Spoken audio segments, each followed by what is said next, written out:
الحمد للہ رب العالمین والصلاة والسلام علی سید الانبیاء والمرسلین اما بعد فاعوذ باللہ من الشیطان الرجیم بسم اللہ الرحمن الرحیم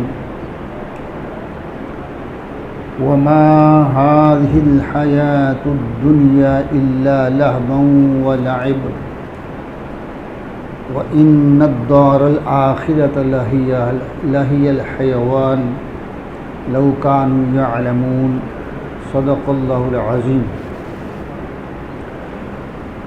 وما هذه الحياة الدنيا اور یہ دنیا کی زندگی تو نہیں ہے الا مگر لہو و لعب کھیل کود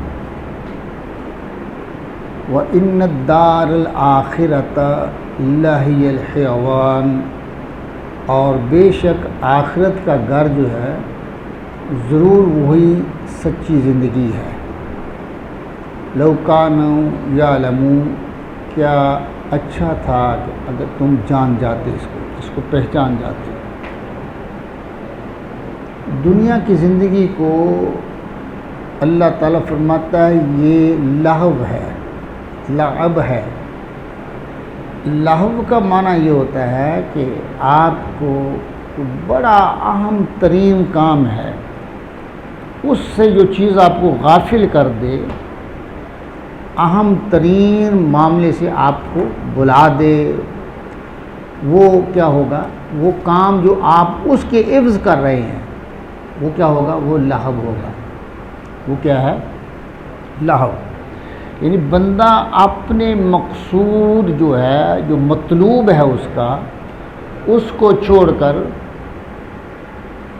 اپنے مقصود اور مطلوب کو چھوڑ کر اور کام کرے تو یہ کیا ہے لہو ہے تو یہ دنیا کی زندگی کو لہو کیوں کہا کہ یہ دنیا کی زندگی میں مگن ہو کر اس کی آرائش و زوائش دیکھ کر اور اس کی چمک دمک دیکھ کر جو بندہ اپنے اصل مقصود اللہ کو پانا جو ہے اس سے وہ اگر بھول گیا ہے اس کو ہٹ گیا ہے اور اس چیز کو اس مقصد کو اس نے بھلا دیا ہے اور اللہ کی عبادت سے غافل ہو گیا ہے تو یہ دنیا اس کے لیے لہو ہے یہ دنیا اس کے لیے لہو ہے ایک بات یاد رکھیں کہ 3 طرح کے معاشرے پائے جاتے ہیں 3 طرح کے ایک تو معاشرہ وہ ہے جس میں صرف مادیت پرستی ہے روحانیت کا تصور تک نہیں ہے کوئی اس میں روحانیت نہیں ہے صرف مادیت پیسہ کماؤ جیسا کہ یورپی ممالک میں ان کا معاشرہ یہی ہے پیسہ ان کو روحانیت سے کوئی تعلق ہی نہیں ہے اور ایک معاشرہ وہ ہے جس کا صرف تعلق روحانیت سے ہے ان کے اندر مادیت کی طرف وہ جاتے ہی نہیں ہیں وہ کہتے نہیں کہ بس جو روحانیت ہی سب کچھ ہے دنیا کی مادیت کی ضرورت ہی نہیں ہے یعنی مادہ کو الگ رکھا اور روحانی اقدار کو الگ رکھا یہ اسلام کا امتیاز ہے کہ اسلام نے دنیا کو جسے مادہ کہتے ہیں اور روحانیت کا حسین امتزاج پیش کیا ہے اللہ کہتا ہے دنیا بھی رکھو اور اس کے ساتھ روحانی اقدار کا بھی خیال کرو اس معاشرے میں آپ نے دیکھا نہیں یہ اولڈ ہاؤس کہاں سے آئے ہیں یہ اولڈ ہاؤس بن گئے ہیں یہ کیا ہے یہ مادیت پرستی ہے نہ باپ کا پتہ نہ ماں کا پتہ نہ بہن کا پتہ ہے ہاں جی نہ بھائی کا کوئی تعلق ہی نہیں ہے بس اپنے کام سے کام ہے اپنا پیسہ کمانا ہے یہ کیا ہے یہ مادیت پرستی ہے اگر آپ اپنے بھائی بہن ماں باپ کی ضروریات سے غافل ہیں تو یہ کیا ہے یہ مادیت ہے یہ کیا ہے مادیت ہے اور اگر آپ ان کو ساتھ لے کے چلتے ہیں اللہ نے آپ کو توفیق دی ہے آپ کا بھائی کمزور ہے تو اس کا آپ خیال کرتے ہیں آپ کی بہن معاشی طور پر کمزور ہے آپ اس کو بھی ساتھ رکھتے ہیں تو چلو اللہ کا دین ہے مجھے اللہ نے دیا ہے تو یہ آپ کے اندر جو تڑپ ہے نا بہن بھائیوں کا خیال کرنا، والدین کا احترام کرنا، ان کی ضروریات کا خیال، یہ کیا؟ یہ روحانی اقدار ہیں۔ یہ کیا ہیں؟ تو تمہارا اسلام یہ کہتا ہے نا، ہاں جی، کہ خود ہی نہ سب کچھ سمجھو بلکہ اپنے رشتوں کو جوڑو۔ اسلام کیا کہتا ہے؟ کہ رشتوں کا حیا کرو، رشتوں کا خیال کرو، اول خیش بعد درویش، پہلے اپنوں کا خیال کرو۔ اور یہ جو اپنوں کا خیال کریں یہ روحانیت ہے۔ یہ کیا ہے؟ اس کا تعلق روحانی اقدار سے ہے۔ تو اسلام کا یہ امتیاز ہے کہ اسلام مادیت کو بھی اور روحانیت کو، اس کو بیلنس رکھتا ہے۔ یعنی یہ نہیں ہے کہ آپ کی روحانیت پر اگر دنیا غالب آ جائے، مادیت پرستی غالب آ جائے تو اسلام اس کو پسند نہیں کرتا ہے۔ ہر معاملے میں تو تمہاری روحانیت، روحانی اقدار جو ہے وہ مادیت پر غالب رہنی چاہیے۔ یہ ہے کہ اگر دنیا کی زندگی جو ہے یہ لہو ہے، دیکھیے لہو کھیل جو ہوتا ہے چند گھنٹوں کا ہوتا ہے، یہ جو 2020 ہے کتنی دیر چلتا ہے؟ 2-3 گھنٹے کا ہی ہوتا ہے نا، کیوں جی؟ اسی طرح ون ڈے ہے وہ بھی ایک دن میں ختم ہو جاتا ہے۔ اور یہ جو کرکٹ کی اگر دیکھ لو، یہ ہاکی کا میچ گھنٹے ڈیڑھ کا ہوتا ہے، فٹ بال کا میچ، یہ عارضی ہے نا، تھوڑا ٹائم لیتا ہے۔ تو یہ کہتے ہیں کہ یہ دنیا کی زندگی بھی کھیل تماشے کی طرح ہے کہ یہ بھی تھوڑی دیر کے بعد ختم ہو جائے گی۔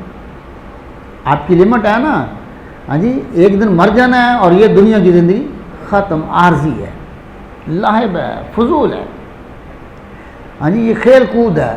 وَإِنَّ الدَّارُ الْآخِرَةَ، زندگی کا معنی تو ہے نا جینا، تو جب آپ مستقل جی نہیں سکتے ہیں تو یہ دنیا کی زندگی پھر کیا ہے؟ کچھ بھی نہیں ہے، ہاں جی۔ اللہ فرماتا ہے اِنَّ الدَّارَ الْآخِرَةَ لَهِيَ الْحَيَوَانُ، اور آخرت کا گھر جو مرنے کے بعد آپ نے آنا ہے اور میری بارگاہ سے انعامات لے کر آپ نے جنت میں چلے جانا ہے، وہ زندگی ہے جو مستقل زندگی ہے، جس کو دوام ہے، جس کو فنا نہیں ہے۔ یہ دنیا کی زندگی تو فانی ہے، اس کو تو فنا ہے، لیکن زندگی تو صحیح پھر وہی ہوئی نا جس میں فنا نہیں ہے۔ جو چیز ملنی ہے آپ کو مستقل، آرام، سکون، ہر چیز مستقل ہے۔ لو کانوا یعلمون، کیا ہی اچھا تھا کہ تم اس کو معرفت رکھتے کہ بندے یہ دنیا کے لیے نہ جی، بلکہ تیری زندگی جو ہے وہ آخرت کے لیے ہو، تیری زندگی کا ہر عمل بھی آخرت کو، جیسا کہ حضور علیہ الصلوۃ والسلام کی حدیث مبارکہ ہے، ان دنیا مزرعۃ الآخرہ، یہ دنیا آخرت کی کھیتی ہے، جیسا آپ بوئیں گے آخرت میں ویسے ہی آپ پالیں گے۔ فَإِذَا رَكِبُوا فِي الْفُلْكِ دَعُوا اللَّهَ مُخْلِصِينَ لَهُ الدِّينَ فَلَمَّا نَجَّاهُمْ إِلَى الْبَرِّ إِذَا هُمْ يُشْرِكُونَ۔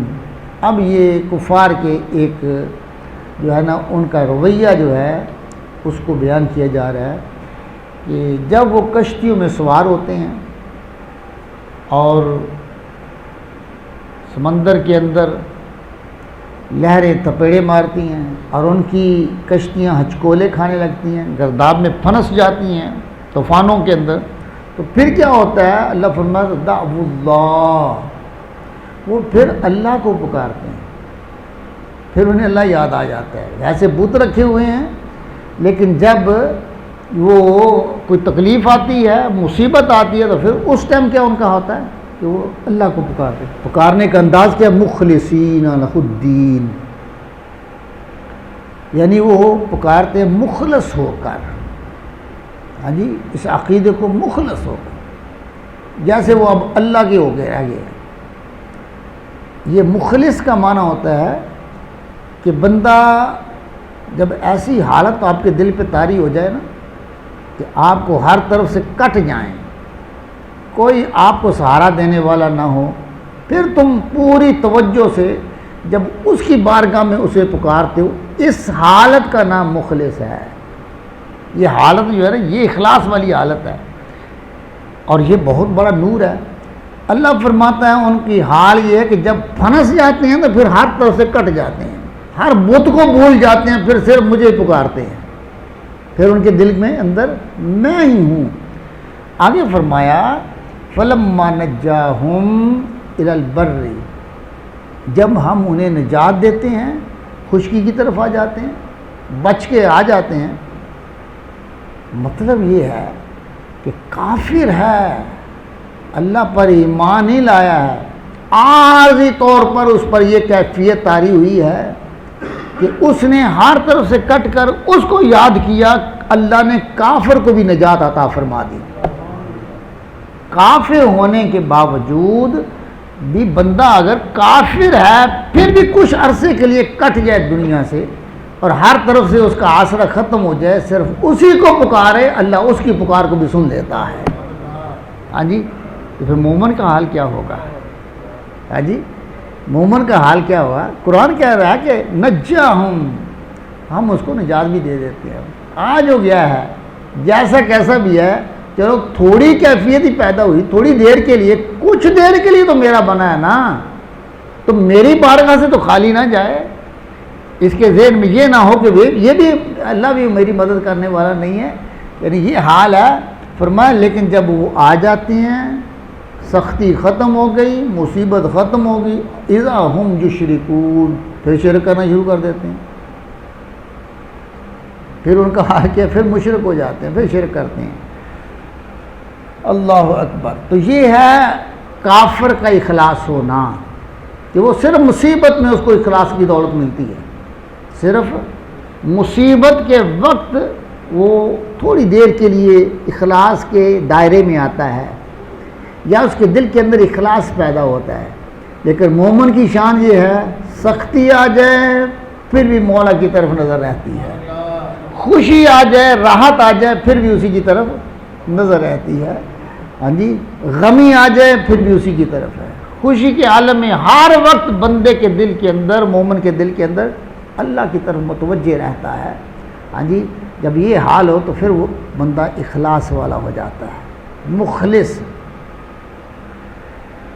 لِيَكْفُرُوا بِمَا آتَيْنَاهُمْ وَلَيَتَمَتَّعُوا فَسَوْفَ يَعْلَمُونَ، کہ ناشکری کرے ہماری دی ہوئی نعمت کو.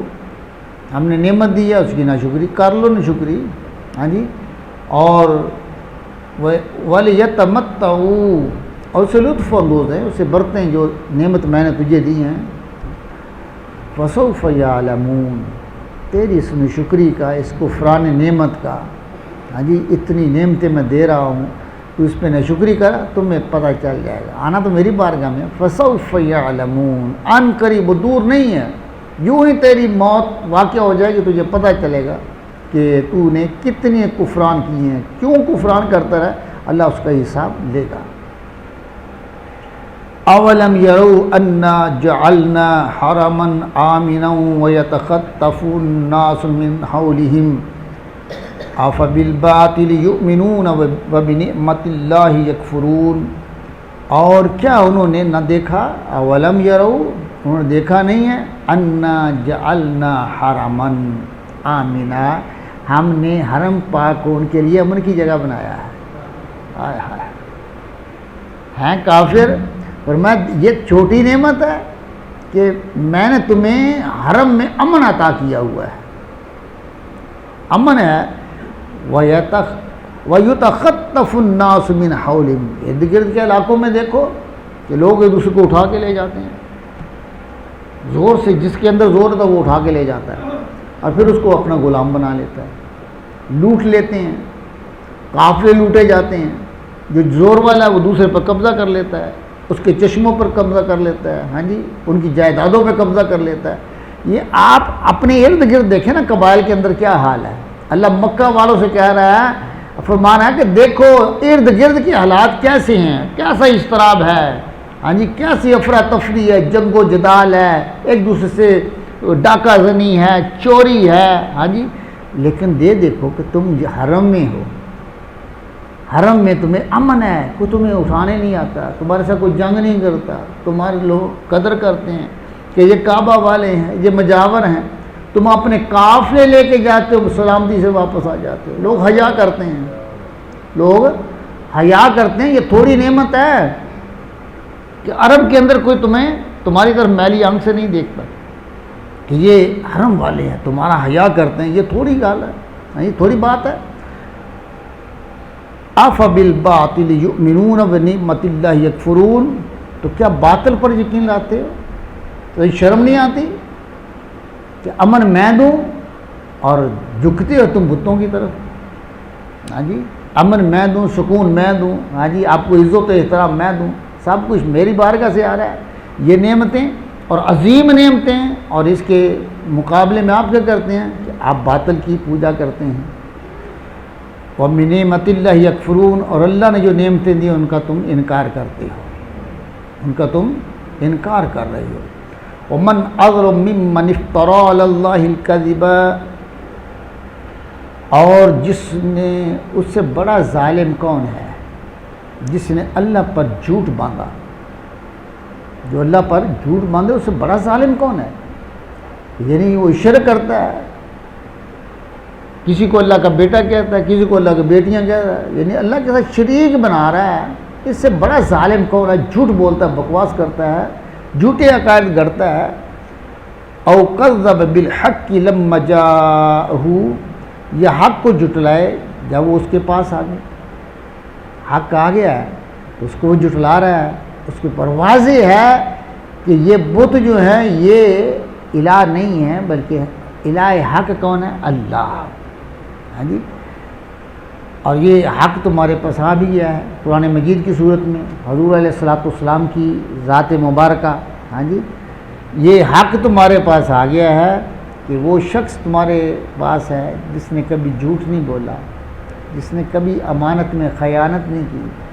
ہاں جی، جس نے 40 سال تمہارے ساتھ امانت سے گزارے ہیں، حق کے ساتھ گزارے ہیں. اب وہ کہتا ہے کہ میرے رب کو مانو، وہ وحدہ لا شریک ہے، اور تم اس سے انکار کرتے ہو. الیس فی جہنم مثوی للکافرین، تو پھر بتائیں نا، کیا جہنم میں کافروں کا ٹھکانہ نہیں ہونا چاہیے؟ کہاں جائیں پھر؟ یہ کیا ہے کہ اللہ کا عدل اس کا تقاضا کرتا ہے کہ یہ لوگ اس کے ساتھ شریک ٹھہراتے ہیں، غلطی کرتے ہیں، گناہ کرتے ہیں، شرک کا ارتکاب کرتے ہیں، تو اس کی سزا جب اللہ نے رکھ دی ہے کہ جہنم ہے، تو پھر یہ کہاں جائیں گے؟ ان کا ٹھکانہ سوائے جہنم کی کوئی نہیں ہے. وَالَّذِينَ جَاهَدُوا فِينَا لَنَهْدِيَنَّهُمْ سُبُلَنَا وَإِنَّ اللَّهَ لَمَعَ الْمُحْسِنِينَ، اور جنہوں نے ہماری راہ میں کوشش کی، جہاد کیا. اللہ فرماتا ہے جو سختیاں جھیلتے ہیں میرے راستے میں، میرے لیے میدان برپا کرتے ہیں، میرے دین کی خاطر شمشیر زنی کرتے ہیں اور میدانوں کو لگاتے ہیں، کافروں کے ساتھ جہاد کرتے ہیں. اللہ فرماتا ہے پھر وہ میری طرف میرے لیے جہاد کریں تو میں رب ہوں، میں رب ہوں. تو میری طرف ایک بالشت آئے تو میں تو 10 قدم چلتا ہوں، کوئی ایک قدم آئے تو میں 10 قدم. اللہ فرماتا ہے لنہدینہم سبلنا، ہم اسے اپنے راستے دکھا دیتے ہیں. جو ہماری طرف کوشش کرتا ہے ہم اس کے لیے اپنے راستے کھول دیتے ہیں، اپنے دروازے کھول دیتے ہیں، ہم انہیں اپنے راستے دکھا دیں گے. کرے ایسی کوشش. ہاں جی، اسی طرح یہ جہاد جو ہے یہ نہیں ہے خارجی جہاد، نہیں، انسان کا داخلی جہاد بھی ہے. وہ کیا ہے کہ نفس کے ساتھ جہاد کرنا، نفس کے ساتھ، اپنی خواہشات کے ساتھ جہاد کرنا. تمہاری خواہش کسی شیطانی طرف لے کے جاتی ہے، آپ اس کو روکیں. یہ بہت مشکل کام ہے، اتنا آسان تو نہیں ہے. نفس کہتا ہے جھوٹ بول، لیکن آپ جھوٹ کو چھوڑ کر سچ بولتے ہیں. نفس کہتا ہے کہ خیانت کر لے، لیکن آپ امانت کا خیال کرتے ہیں. کس لیے؟ کہ میرے رب کا حکم ہے، میرے رب کا. یہ اندر کی کشمکش جو ہے انسان کے اندر، جو اس میں کامیاب ہو جاتا ہے، اللہ فرماتا ہے میں اسے بھی اپنے راستے دکھا دیتا ہوں، اپنی معرفت کی دولت اسے بھی عطا فرما دیتا ہوں. بزرگ غالباً خواجہ معین الدین چشتی رحمہ اللہ وہ بیمار ہو گئے، یا خواجہ نظام الدین اولیاء کا مجھے یاد نہیں ہے، کہ میں نے پڑھا کہ وہ بیمار ہو گئے، آرام نہیں آ رہا تھا، شفا نہیں مل رہی تھی. کسی مرید نے کہا حضور ہے تو وہ کافر، لیکن پتہ نہیں وہ دعا کرتا ہے تو اللہ شفا دے دیتا ہے. اس کو نہ بلا لے، آپ نے فرمایا بلا لاؤ، بلاؤ اس کو۔ اچھا اس نے کوئی دم شم کیا تو خواجہ سب ٹھیک ہو گئے، شفا مل گئی۔ آپ فرمانے لگے یہ تمہیں کیسے مقام یہ ملا ہے، یہ مقام تجھے کیسے ملا ہے؟ کہنے لگا یہ ایک ہی بات ہے، میرا نفس جو کہتا ہے میں اس کی مخالفت کرتا ہوں، میرا نفس جو مجھے کہتا ہے، مجھے حکم دیتا ہے میں اس کی، وہ کہتا ہے یہ خربوزہ ہے بڑا میٹھا کھا لو، میں کہتا نہیں کھانا، کہتا پانی ٹھنڈا پی لے میں گرم پیتا ہوں، یعنی جو مجھے کہتا نا میں اس کی مخالفت کرتا ہوں۔ آپ فرمانے واقعہ تو ایسا کرتا ہے؟ آپ فرمانے تیرا نفس کہتا ہے کلمہ پڑھ لے۔ آپ نے اس کافر کو کہا کہ کیا تیرا نفس یہ چاہتا ہے کہ تو کلمہ پڑھے؟ کہتا نہیں۔ فرمایا کرنا مخالفت، کر مخالفت، اگر تو اس پر قائم ہے تو قائم رہنا۔ اب جب یہ کہا تو اس نے کلمہ پڑھ لیا۔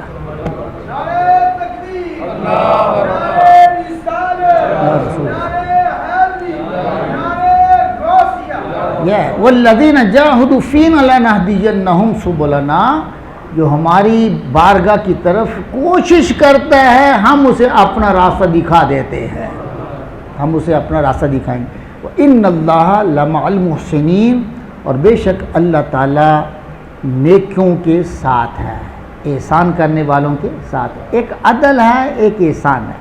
ایک کیا ہے؟ عدل۔ ایک کیا ہے؟ احسان۔ عدل کیا ہے؟ کہ اپنا حق کسی کو دو نہ اور کسی کا حق رکھو نہ۔ ہاں جی، جس کا حق ہے اس کو دے دو اور اپنا حق وصول کرو، یہ کیا ہے؟ عدل۔ احسان کیا ہے؟ کہ اس کو اپنے حق سے زیادہ دے دو، اس کو اپنے حق سے زیادہ دے دو، یہ کیا ہے؟ یہ احسان ہے۔ یہ کیا ہے؟ احسان۔ اور نماز میں احسان کیا ہے؟ حضور صلی اللہ علیہ وسلم کی بارگاہ میں حضرت جبریل علیہ السلام حاضر ہوئے تو عرض کرتے ہیں یا رسول اللہ یہ احسان کیا ہے؟ حضور نے ارشاد فرمایا تو اللہ کی عبادت اس طرح کرے کہ گویا تو اس کو دیکھ رہا ہے، گویا تو اسے دیکھ رہا ہے۔ کم از کم احسان کا یہ ہے، یہ نہیں تو کم از کم تیرے ذہن میں یہ بات ضرور رہے کہ وہ مجھے دیکھ رہا ہے، وہ مجھے دیکھ رہا ہے، یہ احسان ہے۔ ایسی نیکیاں کرنا کہ وہ دیکھ رہا ہے جب میں اسے دیکھ رہا ہوں، یہ احسان ہے۔ اللہ فرماتا ہے جو ایسا ہو جائے میں اس کے ساتھ ہوتا ہوں۔ وآخر دعوانا الحمدللہ رب العالمین۔ سورہ عنکبوت کا درس مکمل ہوا ہے۔ الحمدللہ الحمدللہ ثم الحمدللہ۔ بسم اللہ الرحمن الرحیم۔ الحمدللہ رب العالمین والصلاة والسلام علی سید الانبیاء والمرسلین۔ ربنا آتنا فی الدنیا حسنۃ وفی الآخرۃ حسنۃ وقنا عذاب النار وادخلنا الجنۃ مع الابرار یا عزیز یا غفار یا رب العالمین۔ مولا کریم اپنے محبوب علیہ السلام کے وسیلہ سے ہماری حاضری کو قبول فرما، ہم سب کو اس پہ اجر عظیم عطا فرما۔ سورہ عنکبوت کا مولا درس مکمل ہوا ہے، اس کے فیض و برکات عطا فرما۔ اس کے وسیلے سے تیری بارگاہ میں دعا کرتے ہیں ہم سب کے گناہوں کو معاف فرما، ہم سب کے گناہوں کو معاف فرما۔ مولا نیکیوں کی توفیق عطا فرما، احسان کرنے کی توفیق عطا فرما، اپنی رحمتیں شامل حال فرما، ہم سب صحت و تندرستی عطا فرما، ہماری مشکلات کو آسان فرما، ہمارے آبا و اجداد اساتذہ مشائخ کی حتمی بخشش و مغفرت فرما، ان کے درجات کو بلند فرما، میرے آقا کی ساری امت کی بخشش و مغفرت فرما۔ ربنا تقبل منا انک انت السمیع العلیم وتب علینا انک انت التواب الرحیم۔ صلی اللہ تعالی علی حبیبہ سیدنا مولانا محمد وعلی آلہ واصحابہ اجمعین۔